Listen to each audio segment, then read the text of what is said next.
Good morning everyone. আজি 24 July অসমীয়া প্ৰতিদিনখনলৈ মই হেডলাইনখিনি পঢ়িবলৈ আগবাঢ়িছোঁ। বিকশিত ভাৰতৰ স্বপ্নৰে 48.21 লাখ কোটি কেন্দ্ৰীয় বাজেট দাখিল বিত্তমন্ত্ৰী। সহযোগী সন্তুষ্টিৰে ভাৰসাম্যৰ বাজেট।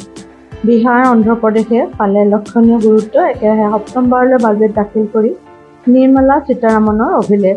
কৃষি, কৰ্মসংস্থাপন, দক্ষতা বৃদ্ধি, মানৱ সম্পদ উন্নয়ন, সামাজিক ন্যায়, নিৰ্মাণ পৰিষেৱা, নগৰ উন্নয়ন, শক্তি সুৰক্ষা, অন্তৰ্গাঁথনি, উদ্ভাৱন, গৱেষণা উন্নয়ন, অনাগত প্ৰজন্মৰ সংস্কাৰণত গুৰুত্ব।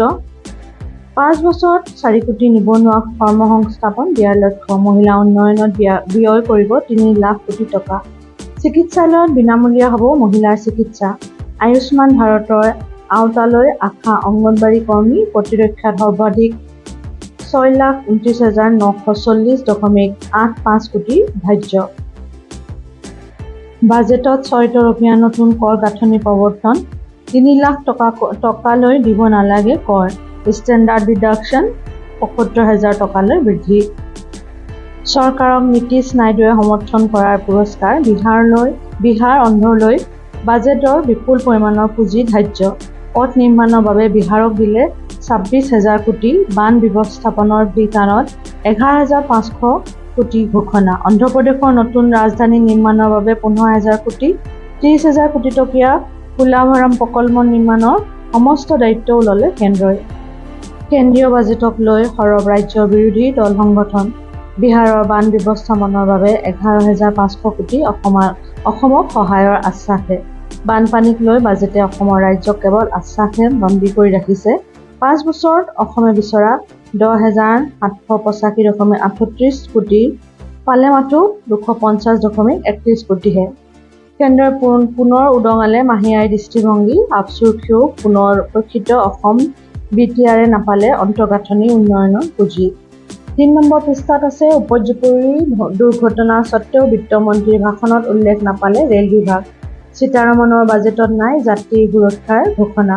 উপেক্ষিত হ'ল ৰেল বিভাগ। PM গতিশক্তিৰ অধীনত 3 প্ৰধান অৰ্থনৈতিক ৰেল কৰিডৰ হ'ব নিৰ্মাণ। বন্দে ভাৰত মানৰ 50,000 ৰেল ডবা হ'ব সংযোজন।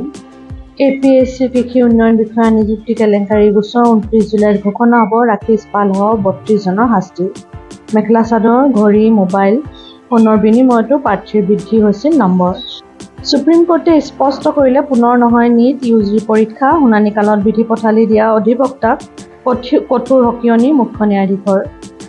5 নম্বৰ পৃষ্ঠাত আছে শিক্ষা বিভাগৰ 3 সঞ্চালকক স্মাৰকপত্ৰ। শিক্ষক কৰ্মচাৰী ঐক্য মঞ্চ 15 আগষ্টৰ ভিতৰত প্ৰাদেশিকৰণৰ দাবী। 2006 চনৰ পূৰ্বে স্থাপিত বৰ্তমানলৈকে স্বীকৃতিপ্ৰাপ্ত সৰ্বোচ্চ স্তৰৰ শিক্ষানুষ্ঠানৰ প্ৰাদেশিকৰণ নহ'লে হ'ব পুনৰ আন্দোলন। ষ্টেট পুলৰ শিক্ষক সন্থা টেট শিক্ষক যৌথ মঞ্চৰ সংবাদমেল। কৰ্মৰত বিদ্যালয়তে ঠিকাভিত্তিক শিক্ষকক স্থায়ী নিযুক্তি দিবলৈ আহ্বান। নিয়মীয়া কৰক ৰাজ্যৰ 9,840 ষ্টেট পুল শিক্ষকৰ চাকৰি। আগষ্টৰ ভিতৰত ষ্টেট পুল শিক্ষকক পৃথক বিজ্ঞাপনেৰে বিশেষ নিযুক্তি দিবলৈ সকিয়নি। গুৱাহাটীৰ বাতৰিত আছে পৰিবহণ বিভাগৰ চূড়ান্ত হেমাহিত 2 দিনমান চলিয়েই বন্ধ হৈ পৰে পৰিবহণ বিভাগৰ বাছ সেৱা। নাৰেংগী চন্দ্ৰপুৰ ঘাইপথত 1.5 বছৰে বন্ধ চিটি বাছৰ চলাচল। খেলৰ বাতৰিত আছে খেলো ইণ্ডিয়াক গুৰুত্ব প্ৰদান। কেন্দ্ৰীয় চৰকাৰৰ ক্ৰীড়া ক্ষেত্ৰলৈ ধনৰ পৰিমাণ বৃদ্ধি। পেৰিছ অলিম্পিকলৈ সাজু ভাৰতীয় দল। গেমছ ভিলেজত প্ৰৱেশ লাভলিনাৰ। পেৰিছত ভিন্ন দেশৰ দলত 5 ভাৰতীয়। গামোচাত স্বাক্ষৰে অসম কন্যা। শুভেচ্ছা লাভলিনাৰ সাফল্য কামনা কৰি। ব্যৱসায় বাণিজ্য পেজটোত আছে ধেমাজিত পৰিচালনা কৰিব দৈনিক 5,000 লিটাৰ ক্ষমতা সম্পন্ন দুগ্ধ প্ৰকল্প। উজনিত অসম দুগ্ধ খণ্ডৰ বিকাশৰ লক্ষ্য পুৰবী ডেইৰী। অন্তিম পৃষ্ঠাত আছে বম্বে ষ্টক এক্সচেঞ্জৰ চেনচেক্স কমিল 1200 পইণ্ট, নিফটি 435। এয়া আছিল আজি অসমীয়া প্ৰতিদিনখনৰ মূল হেডলাইনখিনি।